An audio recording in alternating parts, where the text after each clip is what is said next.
Awesome. Yeah, I don't know. I don't think any of the other coaches are going to be on the call today. I don't really have much of an agenda. Um, we're trying to get back on schedule with doing the rapid fire Friday coaches corner question and answer stuff on Fridays, and doing more of a relaxed call with less I guess expectations on Mondays, kind of like what we were doing during the pandemic. Yeah, I it's been a whirlwind for us of a weekend. We just moved, as at least my athletes who are on this call know. So we're kind of just getting settled in. And Zoe also just produced her very first like full magazine for trail runners. So she's um, kind of doing, I don't know, like the last I don't know what they call it, editing process on that with the higher ups at outside. So she hopefully will be maybe joining a little bit later on. Um, but yeah, I guess I don't know if you guys have anything that you particularly that comes to mind. Like anything that kind of went down on the weekend that you want to get into. Um, Maybe something training wise that you've been working through, but you need a little extra help with. Use the chat box or feel free um, to kind of just, talk. Yeah, it's a pretty small group today. So I really feel like, yes, a more informal call is great. Yeah. Something that's kind of come to mind for me, I guess, lately, and I think maybe we can start maybe a little bit of a chat. I don't know if you guys had a chance to read the newsletter, but something that's been really big and on my mind has been kind of about the stress and rest kind of balancing act that as like athletes and just as like human beings, um, yeah, that we kind of all have to go through in order to, I don't know, just excel at the things that we're doing, to improve, to grow. And I think that there's kind of this, yeah, and we've talked about this before a little bit, but there's always this mentality that it's the hard work that like creates the growth. But really, the hard work is just kind of one small part of the equation. And I think for at least, at least for me, um, and I've mentioned this a few times on other calls when we've kind of talked about like work-life balance and things like that, and in coaches' quarters and whatnot. But yeah, for me, I know over during the pandemic, I started to develop some pretty unhealthy habits that were, I think, kind of affecting my ability to rest and actually perform well as an athlete. And for people who know me well, I'm not just a coach. I'm an athlete too. And I think that all of our coaches are athletes as well, and they're very involved in the training process for themselves. And it's extremely important, I think, as a coach to be going through the training process. It's kind of hard to be dictating training to people and giving advice or guidance about training and not also be experiencing kind of the ups and downs and the ebb and flow of the training process for yourself. And although like good coaching really should be about the methodology and the philosophy, it is important. Life experience is very important. It helps you to relate to the people that you're coaching, and it helps to, I think, foster a better coach athlete dynamic and relationship. So, one thing for me has been, really focusing in on my rest like the last maybe 4 to 6 weeks. And part of that kind of change was, um, yeah, some of you guys who are on the call, taking a day off a week. That's something we've only been doing for the last 10 months. Um, that's been huge. But also, I think taking the time to develop some better habits around, post run routine. And I think one thing for me during the pandemic, and I've always been working at home, but during the pandemic, we were very fortunate to have a lot of interest in Microcosm. And it was very easy to, as somebody who wants to have a successful business and who is also supporting other coaches and helping them build out their rosters. It was very easy to, the work was there. Let's just say the work was there. There was an infinite amount of interest in Microcosm for a very long time. And so, it was very easy for me to go out on a run, do my training, and then immediately start to work. And when that kind of happens, when you're in that environment, I think there's some stuff that starts to happen, and one of those things is really your sympathetic nervous system, which is kind of a fight or flight response, is fairly active all the time. So your stress levels are, they're constantly rising. They're more elevated than they maybe should be. And when you're in an elevated state, you're not going to recover. It doesn't matter what you're doing. It could be work, it could be training. If you're constantly elevated, it's very hard to just grow from what you're doing. It's very easy to end up on a plateau. So, something that I've seen in my own training recently has been, that I've been on the plateau for a while. And I think, for athletes who are training for a long time, those plateaus are really normal. But there are sometimes ways that you can adjust your habits. You can think about recovery and things like that and rest in order to kind of promote or kind of get you off that plateau to start kind of moving you in the right direction. And so, I think it's been a really interesting process for me to start developing, some slightly better work from home habits. And mainly, it's like, and this is something I always tell you guys, and I see some of my athletes on this call right now, but it's to create kind of a routine that that really works for you. And everybody's routine is different, but everybody's routine should be also somewhat similar. You complete your training, you should spend 10 minutes gently stretching, maybe a little bit of core work, something to kind of cool down from the work, bring your heart rate down, to kind of continue to like bookend that training session before you end up going back to work and whatnot. I know a lot of athletes I coach either do their workouts in the morning before work, they do them at lunch to kind of split up their day, or they do them at the end of the day as like a bookend for the end of the day. And so, I find that it's very helpful for me to try to develop these routines. And if I don't, I end up really stiff. I end up like not feeling great the day after a workout, or I end up not feeling great the day after a long run.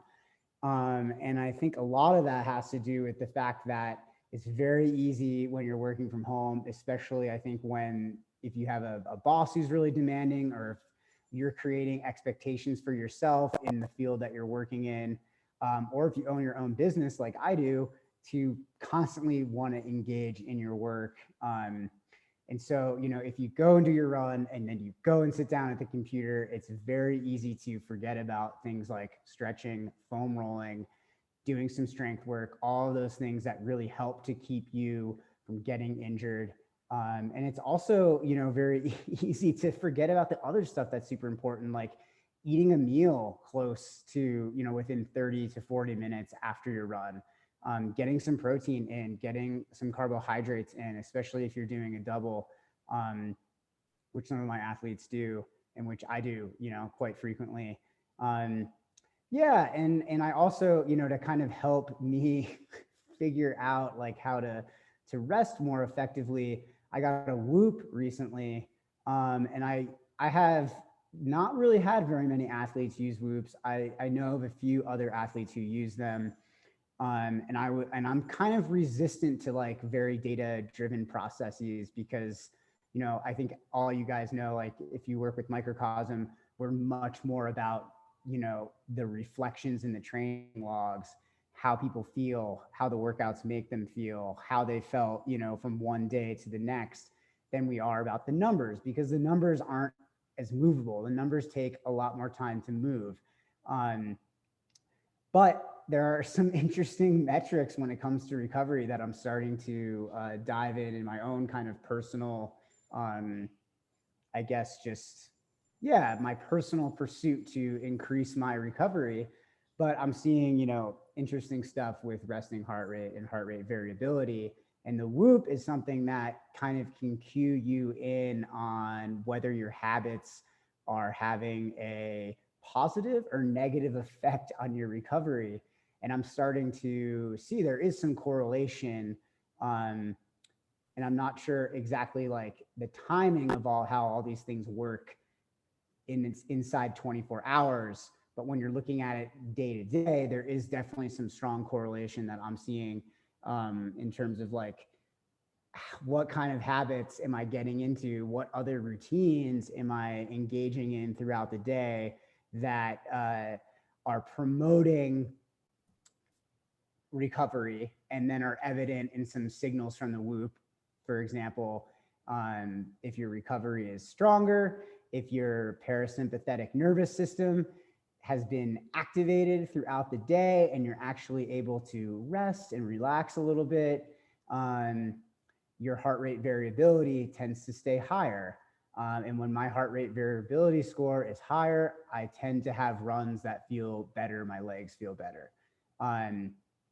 When I sleep, I'm actually very surprised with myself.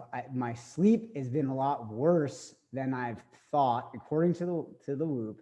My sleep hours have been a lot worse than I actually thought they were, and I think people tend to underestimate how much they sleep, and I think I was overestimating a little bit how much I was sleeping, um, and started, anyways. TJ, It's is interesting that to see the correlation there, between the nights where I get a little bit better sleep, 7.5 hours, maybe pushing 8 hours, and the heart rate variability, which is a sign of recovery, stays high. And then the runs feel better. And I know we don't necessarily need like a whoop or anything like that to tell us that like you're going to usually feel better the next day after good sleep. And the more that you're sleeping, um, the better your recovery is. You can read any of the blog posts or just Google sleep science in YouTube. And then there's so much good information around this stuff that I would really, really recommend, that you guys dive into. But I think for some reason, for me, seeing the day to day kind of changes in the physiology, um, I guess via the data on this thing, I've started to like really start to like reshape, some of my habits, like starting to stretch a little bit more and spend more time with that. My meditation routine is better as a result of having the whoop, because I can immediately see the next day that, that actually affected my heart rate variability, rather than just, I guess, I kind of knew that it would, but now I really see that it does. Um, so that's, stuff for me that, yeah, has been really interesting. And I think, I wrote this week's newsletter about resting and trying to maintain the stress and rest balance. Um, just because I feel like that's a really fundamental thing. We often, gosh, really want to work hard, right? Like everybody who is training here on this call, listening to these things that we talk about, trying to improve or work towards a race goal. Yeah, you guys like aren't adverse to the hard work. It's not, most people, 95% of the people working in Microcosm, I don't have to tell you work harder. Most of the people I have to be like, hey, you can give yourself a rest. You can work a little bit less and get the same result. Or you can take care of yourself a little bit better outside of the training, and that is going to help you adapt to the work that you're doing. Um, and it's just, I think it's a constant it's constant struggle, to like find kind of a balance. I don't think there is really a balance, but it's definitely something that is worth pursuing or checking out in your own lives. What are your kind of rest day routines? What exactly does that look like? Is that a day where you spend the whole day moving furniture around your house and How is that going to affect your physiology?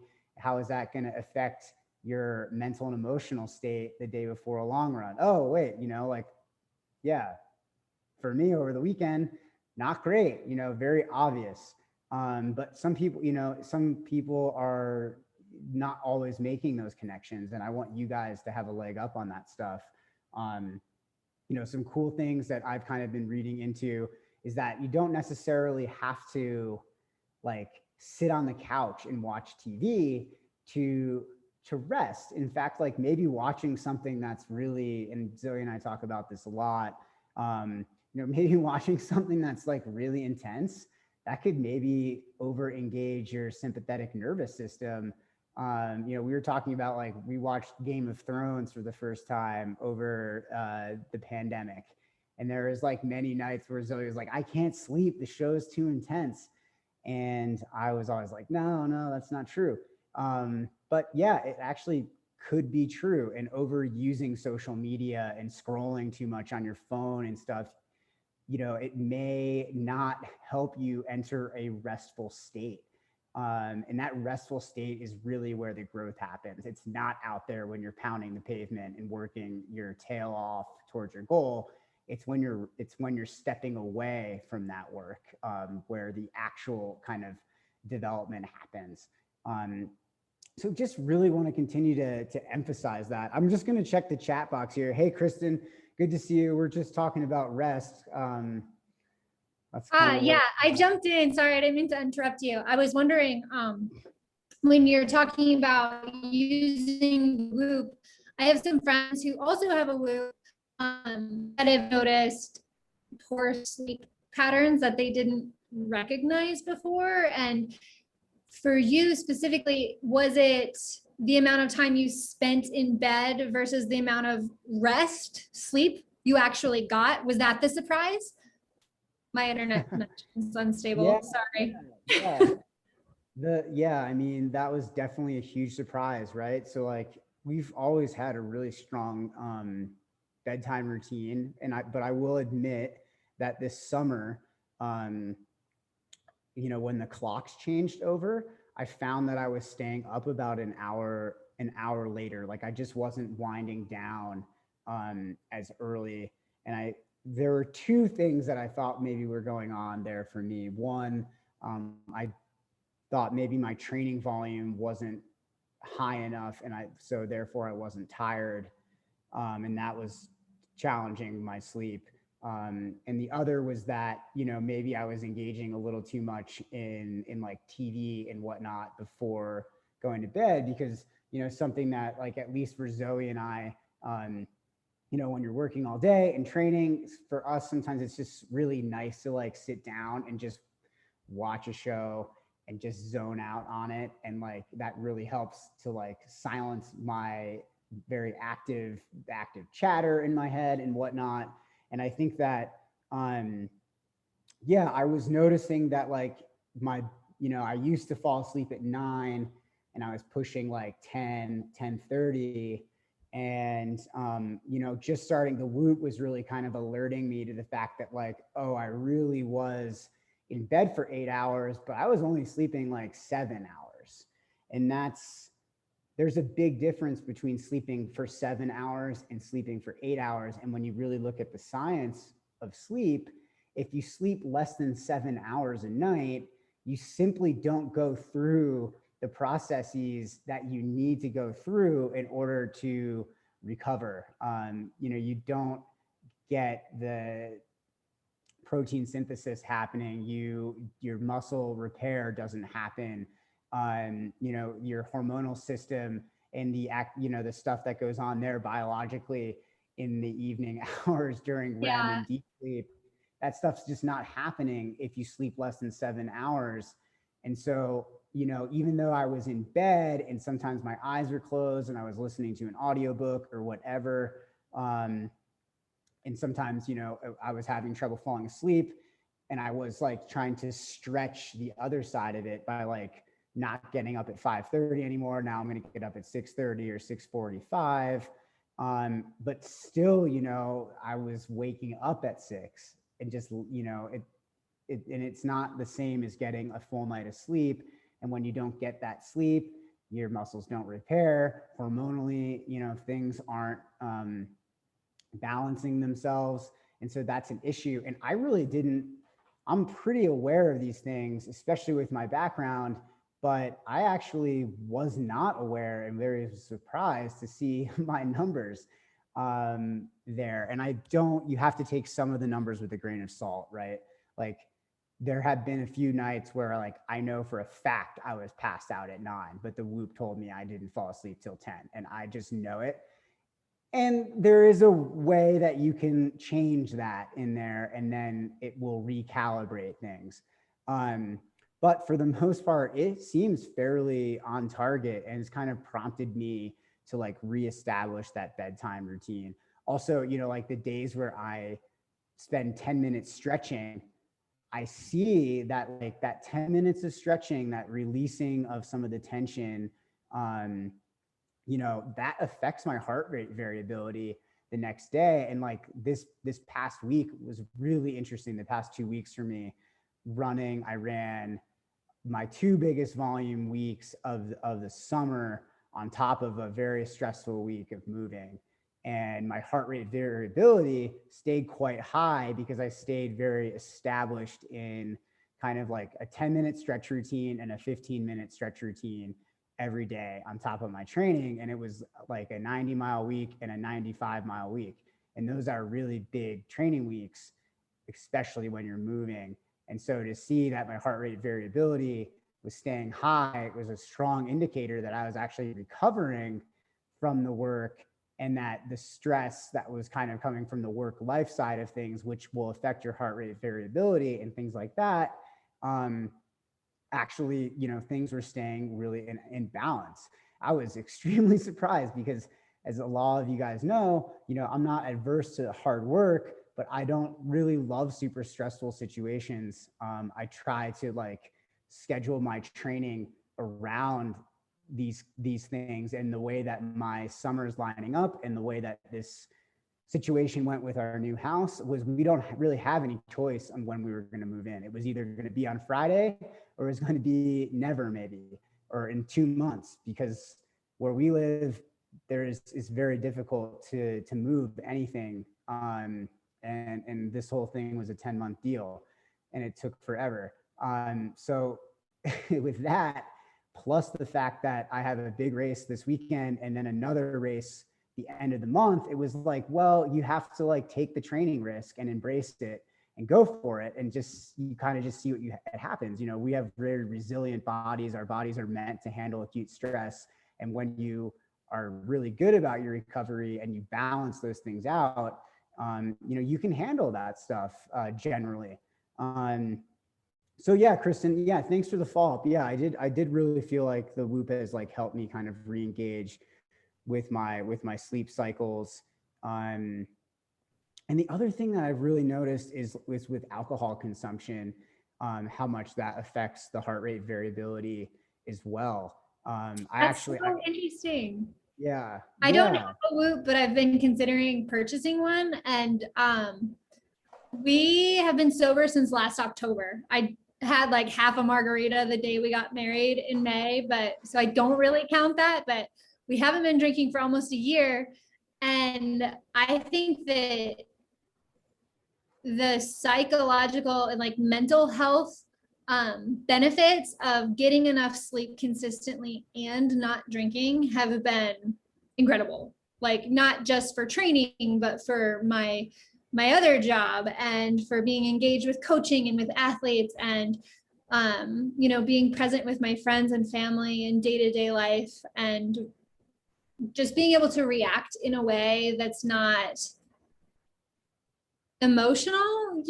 Like, life is hard, things happen, but there are having the amount of sleep that my body needs, like having things like that are just like the little things make such a big difference. And I recently listened to Alexi Pappas's book Bravey, and in there she explicitly states, like when she's training for an event, she has to get 10 hours of sleep every night plus a nap in the afternoon. And that just kind of reiterated to me that like, yeah, this is okay. I sleep a lot. You know, my nephew makes fun of me all the time. He's like, oh, Kristen's probably sleeping, you know, but like, it's okay to need rest. And it's definitely okay to take that when you have the opportunity to. I think it's important. Yeah, Kristen, yeah, totally. And I think, yeah, thanks for saying that, because I think it's hard, I think, for a lot of us to give ourselves permission to take that rest. You know, I at least find it challenging for me, and that goes, back to, feelings of, I guess, vulnerability, and not feeling like I'm working enough or working hard enough, and really struggling to set boundaries and things like that, and just feeling insecure about it. Um, but yeah, we all have to give ourselves permission to take that rest, because if we don't, you end up, what's that thing that you like to say, pouring from an empty cup, right? Like, and you don't gain anything from that. It's very hard to, unfortunately, consistently improve as an athlete, or improve in your professional life, if you're pouring from an empty cup all the time. And you see you see these shows on TV and whatnot. I mean, we watch them all the time. It makes for great, it's great TV, but it's like total BS. Like, all these people who just push, push, and push, and you don't ever get to see them resting. Well, this is, it's just, that's not how actual people work. And I think sometimes the messaging there can get a little bit confusing, and especially when there's other athletes out there who get away with some unhealthy habits that aren't good for 99.9% of the rest of us. Um, and that stuff tends to be over celebrated as well, and then we get very hung up on it, as as athletes ourselves, and kind of want to emulate that a little bit, and we have to be really careful about the information that we're taking in. And this is kind of one of the reasons why, like, at Microcosm, or with our coaching kind of methodology and philosophy, it's not the most that you can do to provoke adaptation. It's always the least that you can do to provoke adaptation, because that's going to be the less risky. That's going to prevent burnout. That's going to continue to keep you healthy and keep you on track.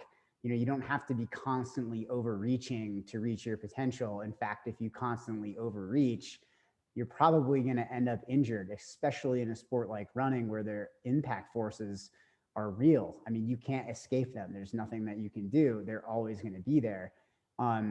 I do want to take a second to check the chat box, because I guess the Whoop stuff has been on everybody's mind, which is cool. Yeah, CT, yeah. You slept too little and drank. That's hilarious. Yeah, I think for me, I actually took this weekend on Friday was the first drink that I had in 4 weeks, and I was experimenting a little bit with not having any alcohol, which is something really new for me. Although probably in the last 4 years, I've like really cut back to drinking, maybe just 1 or 2 beers a week. And especially cut back on drinking anything close at all to bedtime, because I, didn't need a Whoop to tell me that my sleep was getting affected by drinking a beer on a Saturday night. When you're in your 30s, I think you just start to really feel it. Especially, in Colorado, our friends, people that we hang out with, everybody wants to drink, 7% IPA and whatnot. And as a trained athlete, you're just almost too sensitive to really drink that kind of stuff. I mean, I don't even, you drink half a beer and you're like, whoa, I feel it. So that's been, yeah, it's interesting, Kristen, that you guys aren't drinking anymore. I think that's super cool. I know science tells us, science of sleep, if you drink, you're going to sleep worse. And if you sleep worse, you're going to perform worse. And the best athletes in the world are literally the best sleepers in the world. I mean, they really have their sleep routines dialed. They have their nap routines dialed. I would say they're the best sleepers and the best eaters. definitely. Exactly. Yeah. And they crush food, especially in the running world. Totally. And it's so necessary. Um, yeah. I, yeah, cool. Let's see here. Some other comments about the Whoop. Oh, do people check their Whoop score before they run? Does it impact how you go into your run? Whoop skeptic. Cool. It's really good to be skeptical of this kind of stuff. Um, yeah, let me address that first. Personally, I actually don't really pay attention to the recovery state Whoop score. Um, I think that it's very important to take that score with a grain of salt. Um, the things that are indicative of recovery are really your heart rate variability. So looking at that number, and if you just got a Whoop, it takes several weeks to really kind of like for the Whoop to calibrate itself and create a baseline. I would say it takes about a month for you to get familiar with where around your heart rate variability should be. And everybody's is different. But yeah, the Whoop score, again, I had a very low Whoop score on Saturday morning when after we moved on Friday, and I went out and had an amazing run. And I felt completely recovered, unaffected by the moving day. Then I had a so-so night of sleep on Saturday, and my recovery Whoop score went up, but how my run felt was significantly worse on Sunday, which intuitively I kind of expected. Like a big day of moving on Friday, a lot of stress on Friday morning, a full day of unpacking on Friday, a full day of unpacking on Saturday after my long run. It's very unlikely. I did almost nothing helpful for recovery on Saturday. And it was very likely that my run was going to feel bad. Not bad, but it wasn't going to feel worse. It wasn't going to feel as good as Saturday or as good as a run earlier in the week. So, you guys are all people who are training. You're constantly engaged in the training logs and working on interpreting kind of your body feedback, right? And like understanding what your body's telling you. So always default to that. I wouldn't necessarily, and I don't do this, is I don't like switch how I'm going to run to try to get a better Whoop score, or because Whoop has a day strain and tells you, you should only strain this much or whatever. Yeah, I wouldn't deal with that. I would just do your regular training based on how you feel. If you're feeling tired and depleted, like I did on Sunday, run really, really easy, because that's going to create less strain. That's going to be, if you gear your run more towards the lower end of your easy effort, you're going to be promoting better circulation, more recovery. You're not going to be pounding as much. Your aerobic system is going to get a break. It's going to be better for you in the long run. If you feel like crap and you run really hard, you're going to feel like crap again the next day, and you're not going to give yourself as much of a chance to recover. I hope that makes sense to you guys, and I'm sure there are people out there who do really pay attention to their Whoop score. Again, I would say, checking in with your heart rate variability. If you start the week very high and your heart rate variability is steadily decreasing as the week goes on, strong indication that you are bringing on a lot of stress, but you're not giving yourself a chance to kind of actually reset and recover.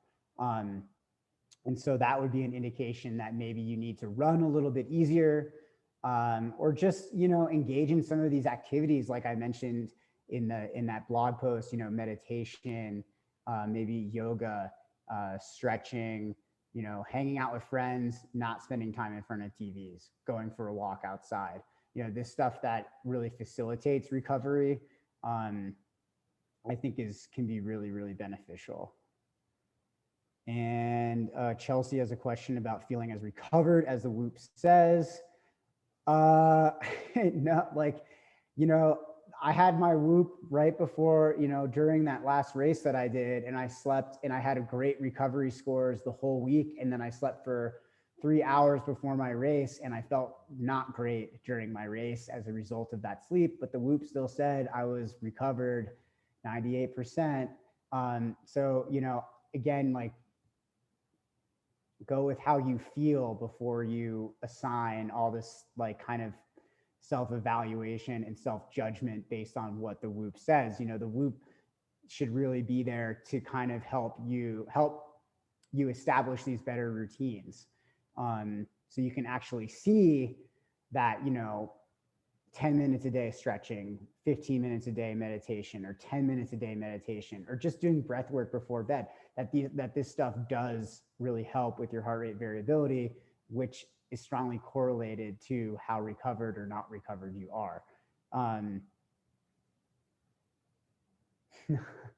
Kristen, did you see that? Have you been watching the new season of Ted Lasso? Yep.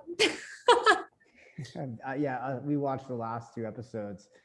Man, I'm kind of bummed that they don't let you just watch them all all at once. Yeah, I listened to a podcast actually with Jason Sudeikis and Brene Brown, and they were talking about why that is. And they said that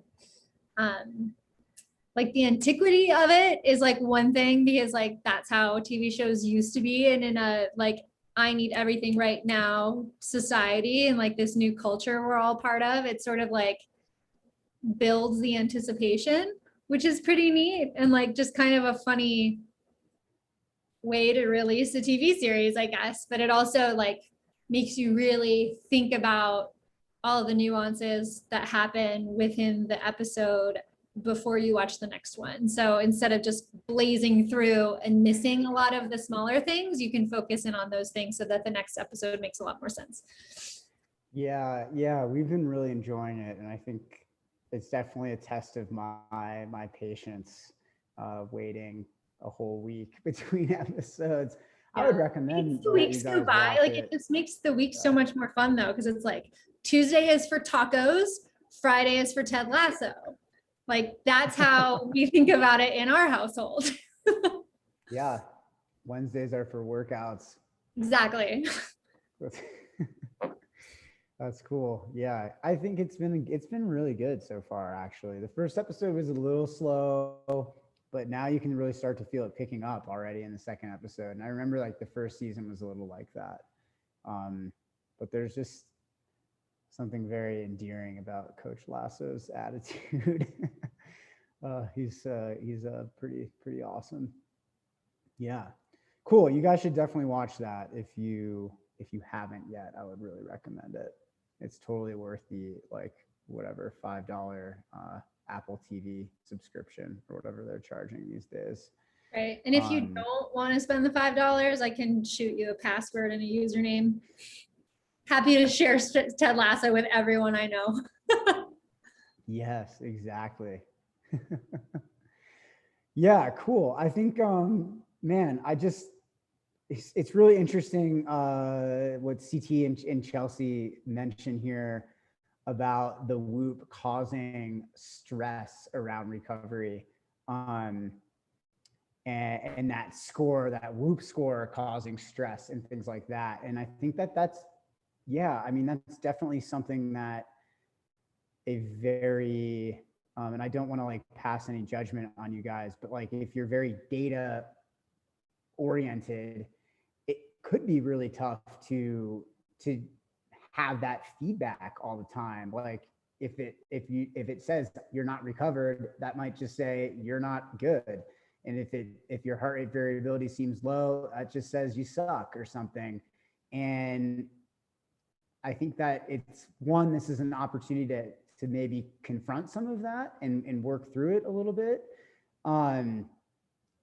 But maybe on the other hand, if you find that you're really stressing out about it or getting into maybe building an unhealthy relationship with it, it's okay to take it off. I mean, the most important thing with any of this is that you begin to learn about what your body's telling you and you start to make better decisions with how you live your life and how you do your training as a result of having that information. And that's really like the whole idea, and that's like one of the broader goals of why, what Microcosm is all about, why you have the training log and whatnot, is so you can articulate things that you feel and over time get better at making decisions based on how you feel. And I think there is definitely a place for this kind of technology, but for some people it's really challenging. And I've definitely worked with athletes who are on the very extreme end of like, I cannot have any data, period, or else it just leads to complete self-judgment all the time. And then I have athletes who have, they see the data and they just take the data for what it is and then they move on, the very opposite side of that. And then I think the rest of us kind of fall somewhere in the middle of that, where sometimes when the data tells us what we want to see, it gives us a little bit of a boost or a validation.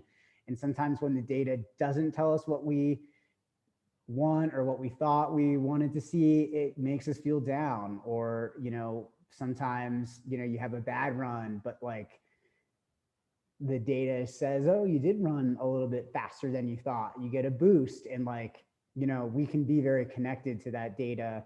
And I think that that's totally normal, quite honestly. Like, it's hard to not see the numbers and feel something. It's just, don't assign too much value to those numbers. Again,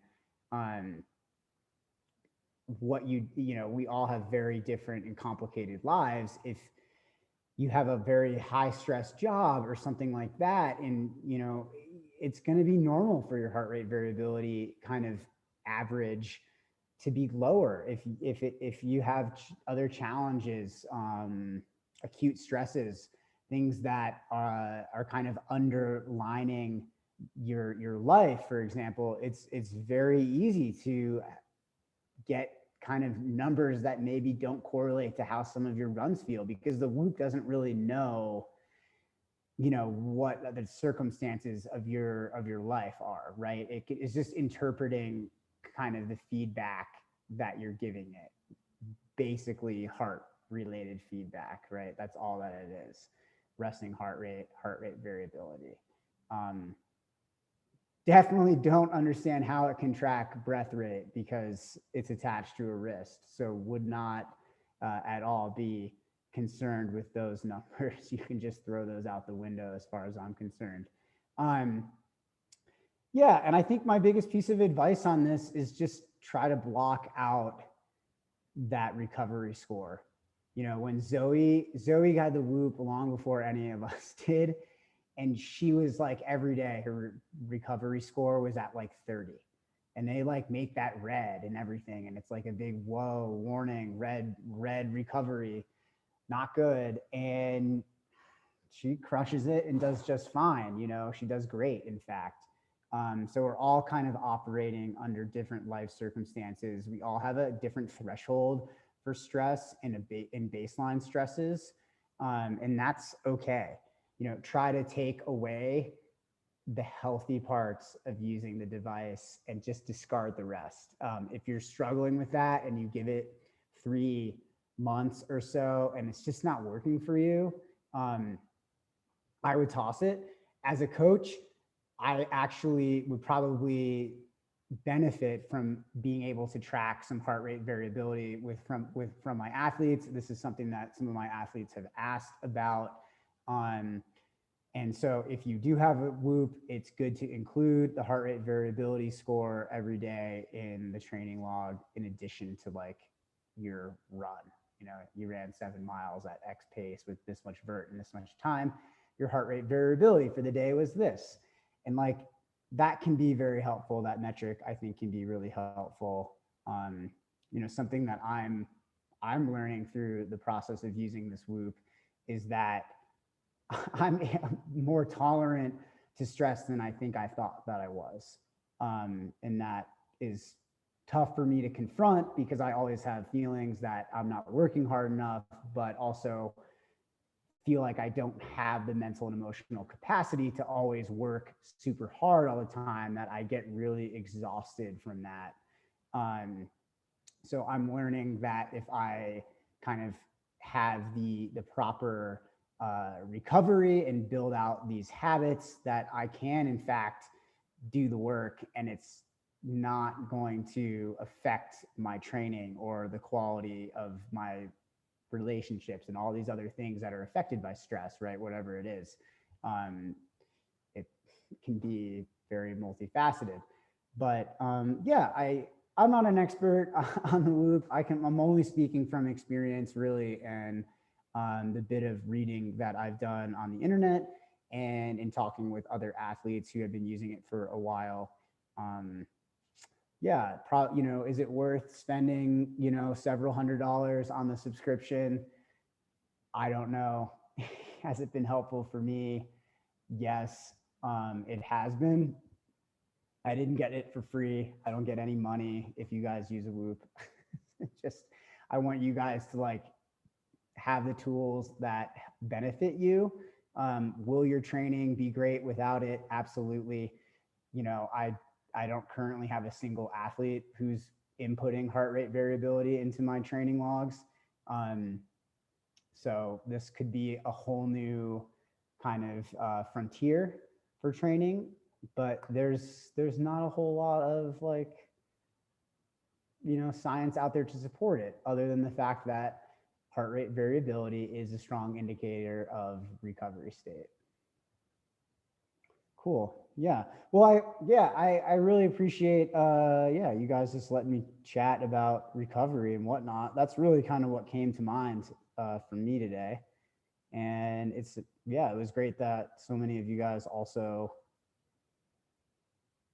kind of, were into the conversation or have been thinking about Whoop and all of that.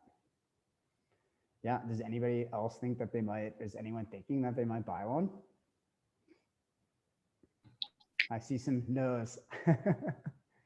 I kind of had a question related to this, which is like, I think a lot about recovery and day to day. But now at the end of May, I finished my second 100-mile race. And both times it's taken like months for me to feel like myself, I guess.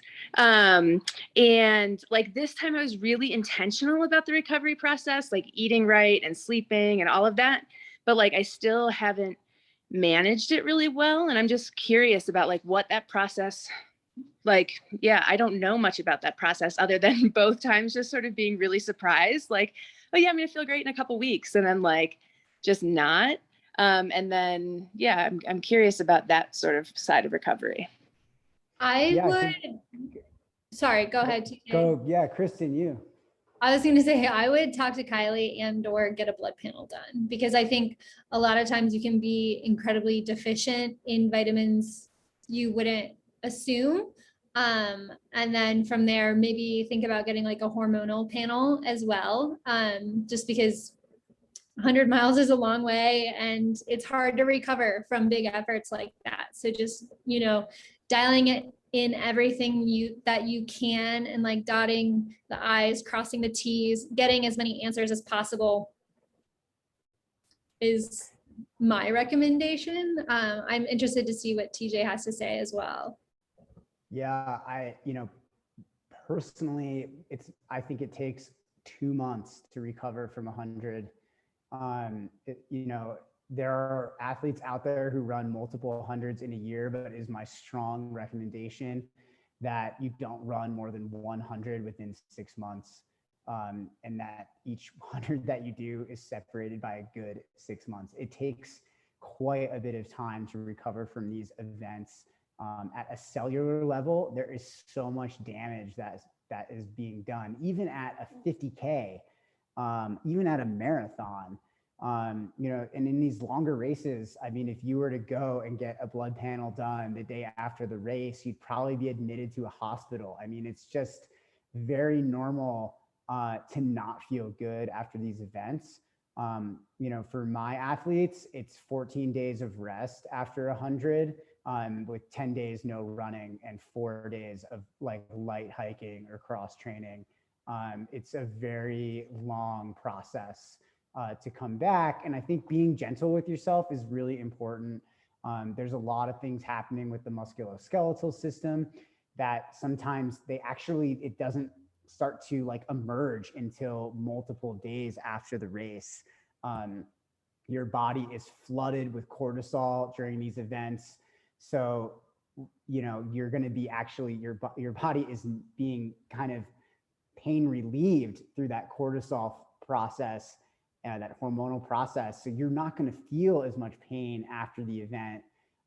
You might get like muscle soreness, but like that deep stuff, I've seen athletes like not run after a race, and then 10 days later, their plantar hurts. And, it's not because they did something wrong in their recovery. It's just because at a cellular level, there's so much damage being done.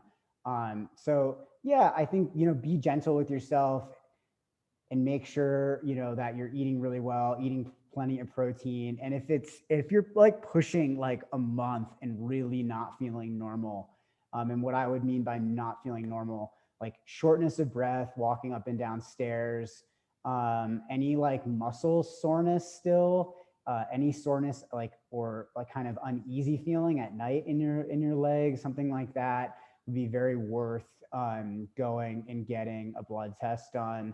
You may be deficient in something that could be preventing good recovery. You see this a lot with B12 and iron deficiency, which is really, really vital that you have plenty of iron and B12 in order to promote recovery. So without that, can be some real struggles. Vitamin D also extremely important for bone health and other things. So definitely check that out if you haven't, Sarah, and just know that, it can take a long time to come back from this stuff. And if you are like really feeling it, don't force the running. Ride the bike a little bit, maybe walk, maybe hike, or do shorter runs. Don't go hard. Don't sign up for your next race yet. Keep it chill. The body is extremely resilient. And so you will come back from this. I think it's just, giving yourself the rest that you need is super, super important. I'm sorry that you're just having, a tough time coming back from the 100.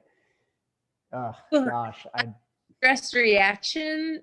So it was like sort of nice because it just forced me to take a ton of time. And it was exactly what you're talking about. At first, I thought I was totally fine. And then 10 days after, I went and did my first run, and I was had pretty much a stress fracture in my foot.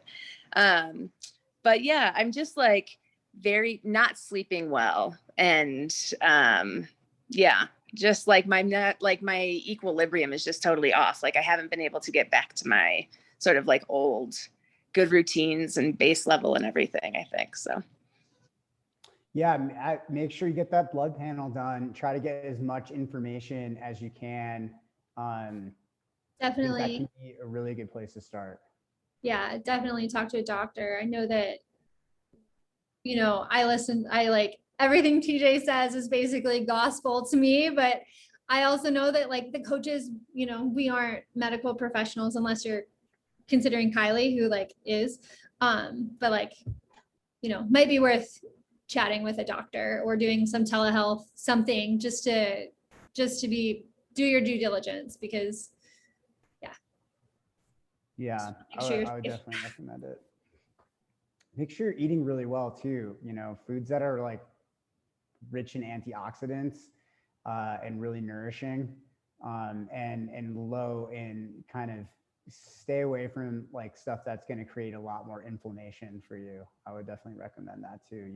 Like alcohol, things like that, fried foods. Yeah, there is a little follow up on the Whoop thing about the wrist heart rate monitoring.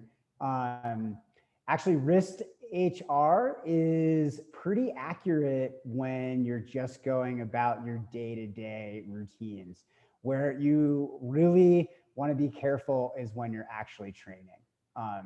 So again, the Whoop isn't going to be as accurate at measuring your workout strain as you yourself are going to be. But when you get back into that rested state, it's going to do a really good job of measuring your resting heart rate and your heart rate variability, which are pretty important indicators of recovery. You know, so again, that's one of the reasons why you don't have to, you know, fully invest in your recovery score on the Whoop. In fact, I like really wouldn't recommend it. Go with what you feel and watch the like heart rate variability numbers, especially based on like what your routines are during the day. If you're, you know, spending that time stretching and meditating, you should probably start to see, you know, those numbers stay pretty steady, even when you're bringing on acute stress to your system. Cool, guys. Well, thanks. I think that's kind of like all the time we have. I have to do some more unpacking and whatnot. But yeah, it was great to chat with you all. And if anybody has any follow-ups about this or any questions, I'd really like to continue the conversation on Friday during our call. So just let me know. And yeah, hope you all have a good week of training. Thanks so much. It was good to see you. Hey guys. Bye.